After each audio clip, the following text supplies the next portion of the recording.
Hello' guys, কি খবৰ? ভালে আছে নেকি? আজি এই ভিডিঅ'টো লৈ অহাৰ কাৰণ হৈছে এইটো যে আমাৰ অসমৰ মুখ্যমন্ত্ৰী হিমন্ত বিশ্ব শৰ্মা ডাঙৰীয়াই অসমৰ ৰাইজক প্ৰতি মাহে কম মূল্যত চেনি আৰু দালি আৰু লৱণ দি আছে।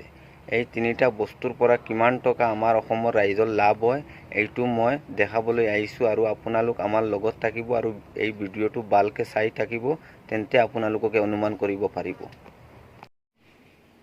এইটো হৈছে চৰকাৰী চেনি আৰু এই চৰকাৰী চেনিটোৰ মূল্য কিমান হয় মই দেখাবলৈ চেষ্টা কৰি আছোঁ। এইটো চৰকাৰী মূল্য হৈছে চেনিটোৰ 38 মানে 38 টকা আৰু বজাৰ মূল্য হৈছে চেনিটোৰ দাম 50 টকা। নিশ্চয় আপোনালোকে দেখিবলৈ পাইছে চৰকাৰী মূল্য হৈছে 38 আৰু এইটো হৈছে লৱণ, চৰকাৰী লৱণ হয় আৰু এইটো ৰেট কিমান হয় মই দেখাবলৈ চেষ্টা কৰি আছোঁ। গাইজ আমাৰ লগত আপোনালোক থাকিব।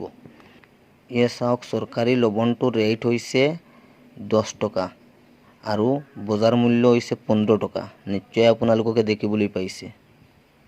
এতিয়া আহিছোঁ, এইটো হৈছে চৰকাৰী দালি।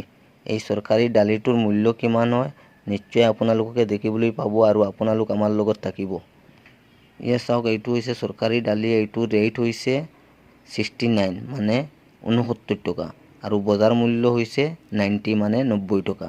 এতিয়া আপোনালোকৰ কিমান টকা লাভ হৈছে আমি আপোনালোকক পূৰণ কৰি আৰু অংক কৰি মই দেখাবলৈ চেষ্টা কৰি আছোঁ। চাওক, নিশ্চয় আপোনালোকে দেখিবলৈ পাইছে মই কেলকুলেটাৰটো লৈ আহিছোঁ আৰু আপোনালোককো মই ভালকৈ দেখাম।